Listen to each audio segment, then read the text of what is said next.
Aniya na ang mga dagkong balita karong adlaw sa One Mindanao.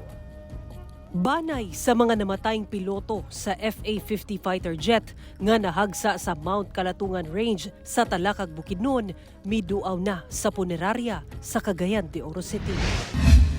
Tolentino criminal gang nga splinter group sa notorious nga Ozamis Robbery Hold-up Group maoy nanulis sa pawn shop sa Davao City, sumala sa Davao City Police. Sospek nga nadakpan, miangkon nga usa sa mga tumong niini nga samukon lang ang Davao.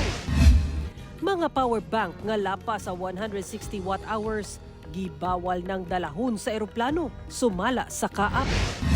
Dugang 29 pesos sa daily minimum wage sa mga mamumuo sa Davao Region, epektibo na karong adlaw, March 7. Presyo sa lana, gila umang big time ang pag-ubos sunod semana nga mula pa sa piso kada litro. Premiere sa Pinoy Big Brother Celebrity Collab Edition karong Domingo na alas 6:15 sa gabi.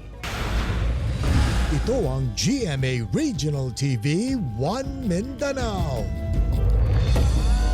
Mayong hapon Mindanao, ako si Sara Hilomen Velasco. Miduaw kagabi sa punerarya sa Cagayan de Oro City ang kabanay sa usa sa duha ka pilotong namatay sa pagkahagsa sa fighter jet sa Philippine Air Force sa Mount Kalatungan Range sa Talakag, Bukidnon. Atong sayro ng detalye ini sa live report ni Cyril Chavez. Cyril.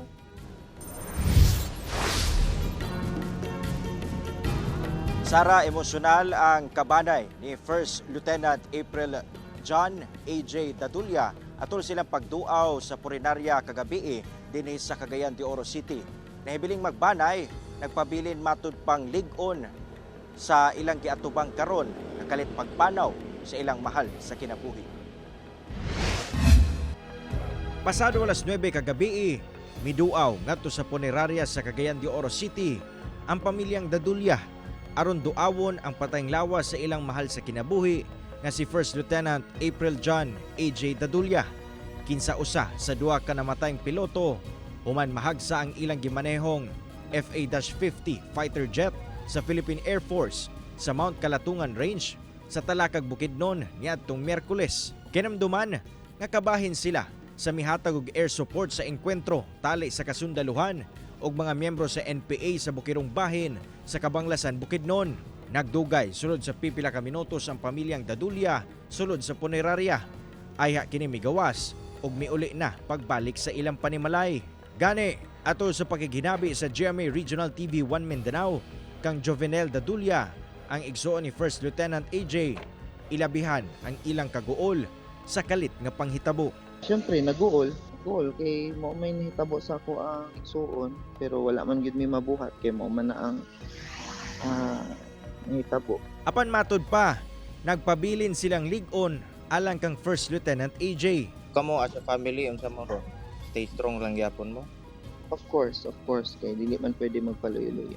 Matod ni Jovenel, usa ka bayani ang iyang manghod tungod sa paghimo sa iyang trabaho ug pagserbisyo sa nasod. Apan ang nakapait sa kalit nga pagpano ni First Lieutenant Dadulya, nakatakda kining ikasal karong Marso 15 ning tuiga sa mga hulagway nga gihatag ni Nica Carino Ortega sa GMA Regional TV 1 Mindanao.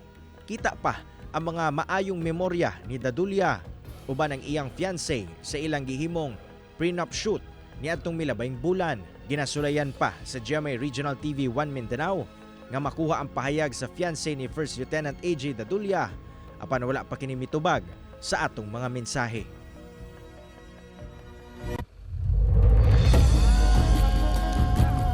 Sara, sa tong ulahing impormasyon nga nadawatan, nakatakdang ihaya si First Lieutenant AJ Dadulya ug Major Jude Salangoy dinhiya sa punerarya karong gabiuna. Samtang kaganina aduna tay nasiplatan nga nagpadala og bulak dinhiya sa punerarya og gikan kini sa usa ka senador sa tuang nasod. Nagpaabot sab siya sa iyang pasubo ngadto sa nahibiling banay sa mga biktima. Og Sara, sa tong ulahing impormasyon, posible nga ugmang adlaw ihatod ang mga patayng lawas sa duha ka mga piloto ngadto sa Villamor Air Base sa Kauluhan. Sara. Okay, daghang salamat Cyril Chavez. Miabot na sab ang pamilya sa laing piloto nga namatay sa paghagsa sa FA-50 fighter jet sa Mount Kalatungan Range sa Talakag Bukidnon sa Punerarya sa Cagayan de Oro City. Ang detalye sa report ni James Paulo Yap.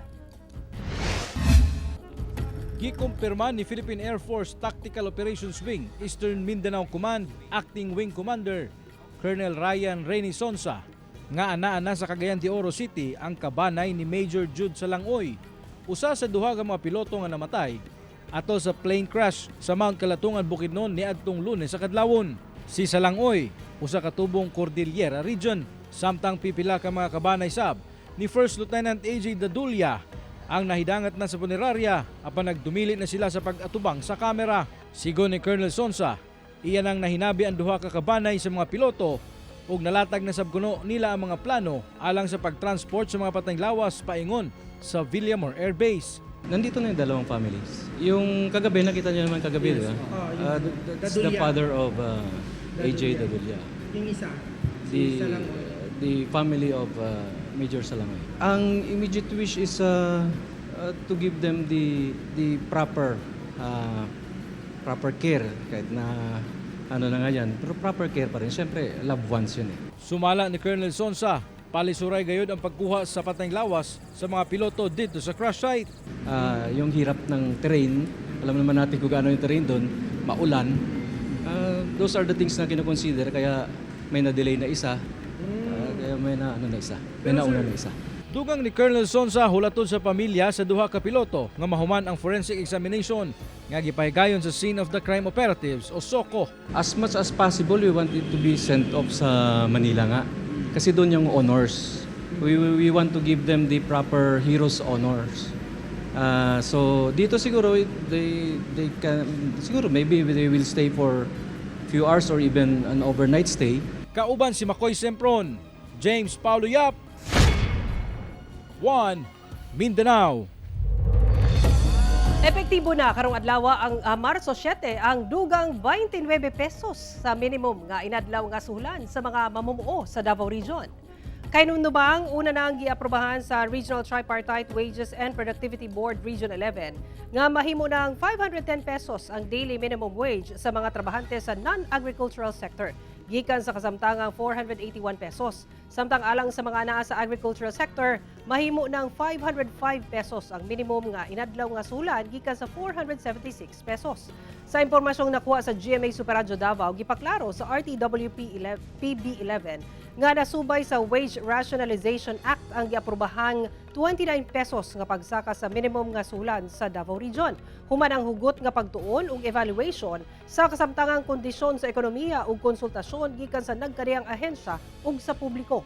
Pagpasidaan sa Department of Labor and Employment, ang mga employer nga mapamatud ang milapas sa bagong kamanduan, posibleng masilutan og 25,000 pesos o pagkapriso nga usahang tudwa ka tuig ilawom sa Wage Rationalization Act.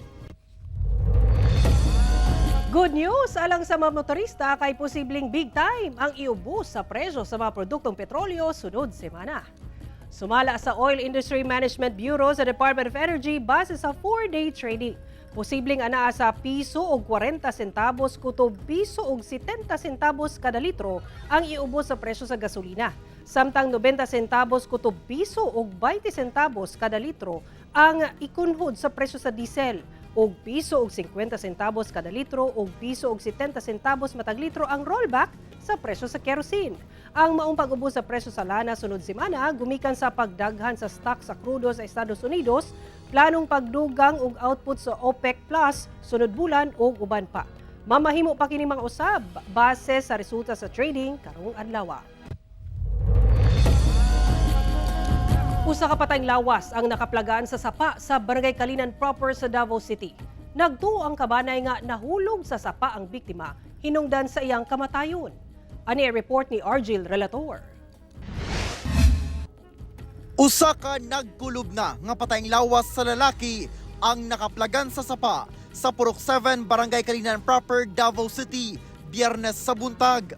Ang unang yun natong nadunggang nakakita sa patay, babae. Kaya nag-istorya sila sa may karinderya. Nakadungog lang ko, nibangon ko. Nanawag dahil ko sa barangay. Kaya ako may watch dito sa sapa. Nanawag na ko sa barangay padalang pulis kay day patay. Naila ang maong patayng lawas nga si Edgardo Antok, 52 anyos. Gikumpirma kini sa iyang igsuon nga nagpuyo duol lang sa sapa. Ang mismo igsuon na ang naghawa sa patayng lawas na ini gikan sa sapa. Nanuktok pa kuno ang biktima sa balay sa igsuon ini Huwebes sa gabi. Apan, Wa man daw ko kamata. Kay kung nakamata ko, di ito madisgrasya kay ako may isang alalayan. gituuhan sa igsuon nga nakainom ang biktima ug nahulog siya sa sapa samtang pauli unta sa ila agi sa dike human wala nakasulod sa balay sa iyang igsuon. Akong igsuon, tagado yun nahubog tungkol sa stress sa iyang pamilya ba. Nagtuo ang igsuon nga disgrasya gayud nga nahulog sa sapa ang biktima sang litulay nakitang mga samad sa lawas ni ini. Parayon pang ginasubay sa kapulisan ang maong hitabo. Kauban si Melchor Awing sa kamera. Ako si Argil Relator. 1 Mindanao. Ito ang GMA Regional TV 1 Mindanao. Mga miyembro sa usa ka notorious robbery hold-up group matud pa ang nanulis sa usa ka pawn shop sa Davao City, sumala sa Davao City Police Office. Atong sayro ng detalye pinaagi ni Argil Relator live. Argil. Sara gitawag nga Tolentino Criminal Gang ang matud pa utok sa pagpanulis sa usa ka pawn shop sa Davao City sa milabay nga semana. Usa kini ka splinter group gikan sa usa ka notorious criminal gang nga mosay utok sa pagpanulis didto sa National Capital Region, Calabarzon ug Cebu. Sumala sa nadakpang suspect nga kaubanan nila sa iyang pagkahibalo ang Davao City ang nahimong usa sa target o nahimong target gayud sa pagpanulis aron nga samukon sab ang syudad. Tolentino Criminal Gang. Kini ang grupo nga miatake sa pagpanulis sa usa ka pawn shop sa Davao City niadtong February 26 sa buntag. Sumala sa Davao City Police Office. Ang maong grupo, splinter group matud pa sa notorious nga Ozamis Robbery Hold-Up Group nga mao'y utok sa serye sa pagpanulis sa usa ka courier service provider sa National Capital Region, Calabarzon ug Cebu. Ang tumatayong leader nila ngayon ay si Marvin Berongkis, aka Tata. He's now the leader. He is with the alleged financiers, Ramil, Takyo, and Davao Contacts. We have identified the Davao Contacts but we will not tell it now for some because there's an ongoing operation. Lakip sa sakop sa grupo ang nadakpang suspect sa mismong adlaw sa pagpanulis nga si Johnny Dehito Bulawan ug ang mga parayon pang ginapangita nga sila si Jimmy Jerome Calo, Jade Lasula Dadang alias Rodolfo, Jack ug duha kawala pa nailhing lalaki ug babae. Si Calo mao'y nagmaneho matud pa sa getaway vehicle nga SUV. Si Rodolfo mao'y nagkupot sa assault rifle. Armado matud pa silang tanan.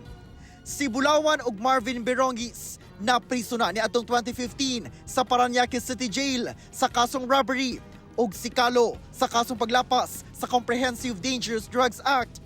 Si Johnny pumunta sa Argao, Cebu to meet alias Tata. Next slide. And then after Cebu, they went to Gahog, Gingoog to meet Jerome. Sa lumalabas, tatlo sila na hardcore sa Tolentino Group this time. Sumala sa kapulisan, miadto sa Davao ang mga suspect niadto pang tunga-tunga sa January aron magpahigayon og casing sa target nga pawn shop. Duha ka adlaw una ang pagpanulis. Naabot na ang mga sakop sa maong criminal group sa Davao City og nag-check-in sa usa ka inn. Atul sa pagsibat human sa pagpanulis, duha ka motorsiklo ug usa ka SUV ang gisakyan sa 8 ka mga suspect. Aminado ang nadakpang si Bulawan nga migamit siya og droga una ang pagpanulis. Nakadrug sa ngayon pag ipa-drug test kita. Positive ka? Opo. Dugang ni Bulawan kinsa nakita sa CCTV nga mao'y nagmaso sa pultahan sa pawn shop nga gi-hire siya niadtong Enero ni Berongis nga mao'y gitudlong leader sa grupo. Dihang gipangutana kung anong Davao City ang ilang target. Di, si Tata. Pag umangkon ni Paroyno. Naman sila personal na kuan gud na kuan ba nga taga Osamis. Na sila personal na murag kakuan sa mga Duterte. Magkuan lang. Samukon lang kuno ang Davao.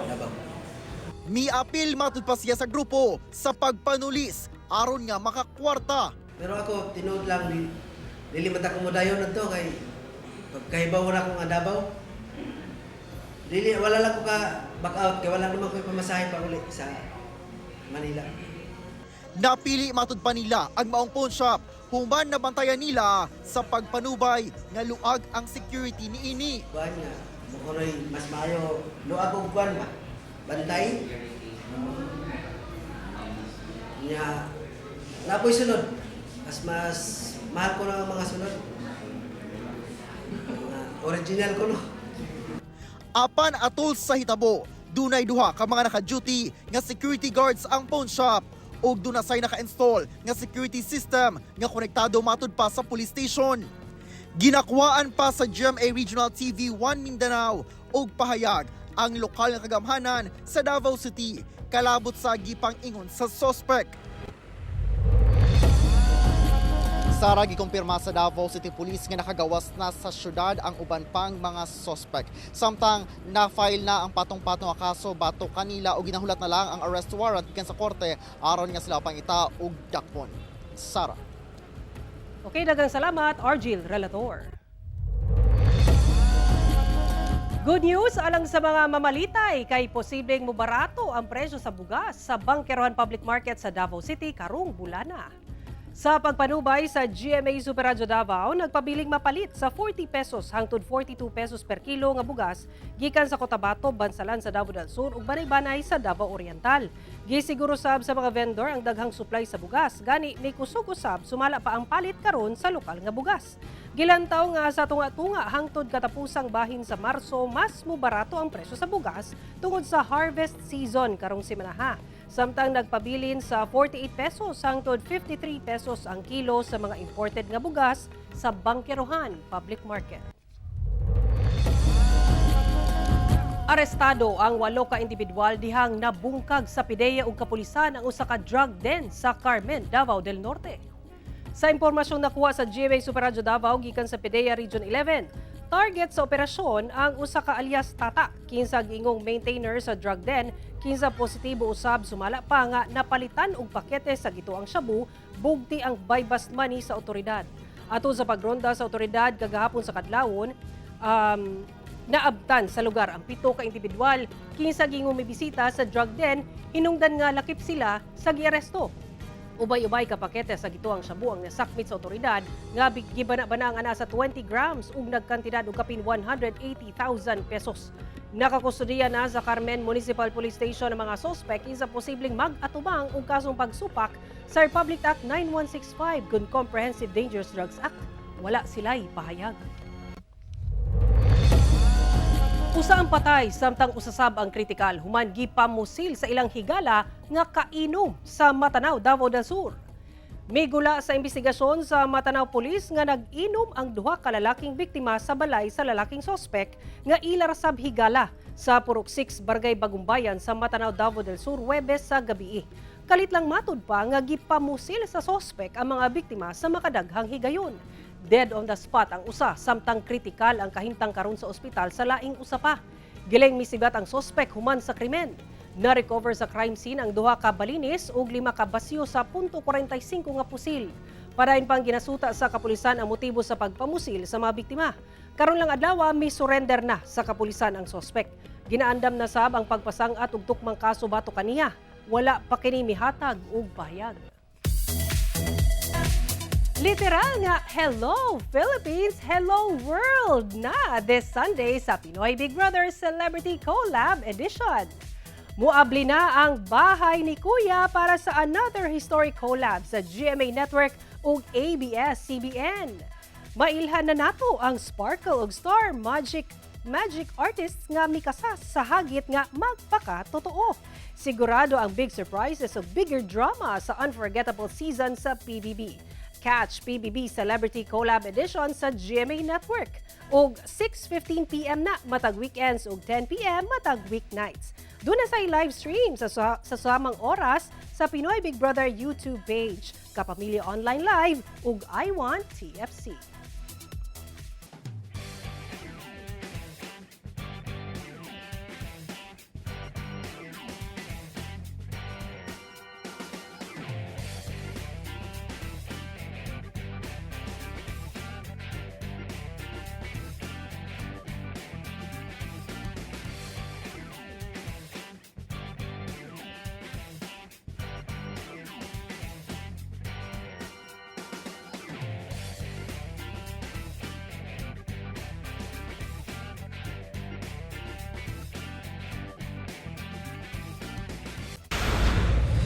Ito ang GMA Regional TV 1 Mindanao. Kapin 10 million pesos sa gituang shabu ang nasakmit sa otoridad atol sa managlahing bypass operation sa Zamboanga City ug Pagadian City sulod sa usa ka adlaw. Unom ka mga sospek arestado. Ang detalye sa report ni Efren Mamak. Dakpan kining upat ka mga lalaking sospek human makuhaan og usa ka kilo nga shabu atol sa bypass operation sa Philippine Drug Enforcement Agency Region 9 ug Kapulisan sa Barangay San Roque, Zamboanga City alas 12:40 sa hapon adlawng Huwebes. Gibana-bana ang mo kantidad sa 6.8 million pesos ang maong illegal nga droga. Ang mga nadakpan nga sospek nag-edad og 20 anyos nga usa ka construction worker, 42 anyos nga kuliglig driver, lakip ang 36 ug 39 anyos nga mga habal-habal driver. Pulo sila residente sa Barangay San Roque. Wala pa sila miluwat og pahayag samtang pipila ka minutos lang ang milabay. Laing bypass operation na sab ang gipahigayon sa Barangay San Pedro, Pagadian City alas 12:55 sa hapon sa samang adlaw. Sikop dinhi ang duha ka mga lalaking sospek nga nakuhaan og 500 grams sa gituang shabu nga mo kantidad og 3.4 million pesos. Ang mao mga sospek nag-edad og 38 anyos nga usa ka school supply distributor ug 29 anyos nga usa ka laborer. Pulo sila residente sa Maramag, Bukidnon. Wala pa sila miluwat og pahayag. Ang mga dinakpan posibleng mag-atubang og kasong may kalapasan sa RA 9165 kon Comprehensive Dangerous Drugs Act. Ginaimbestigahan pa sa PDEA 9 kung usa ra ba ang supplier sa mong illegal nga droga sa duha ka operasyon sa managlahing syudad. Maaring sabihin po natin dumadami yung supply dahil sa volume of illegal drugs na nakukuha natin. Pero maaari din sabihin natin, sir, na ito ay kumbaga resulta po ng pagiging vigilante ng ating mga concerned citizens at ang pagkikipagtulungan at suporta ng ating mga kababayan sa buong region. Kauban si Gary Balantay ug Bong Vicencio, Efren Mamak, 1 Mindanao. Pagdala og power bank nga lapas 160 watt-hours nga kapasidad o kapin 43,000 mAh o ma, hugot nang gidabawal sa nga dalahon sa eroplano sumala sa kaap. Ang detalye sa report ni Efren Mamak.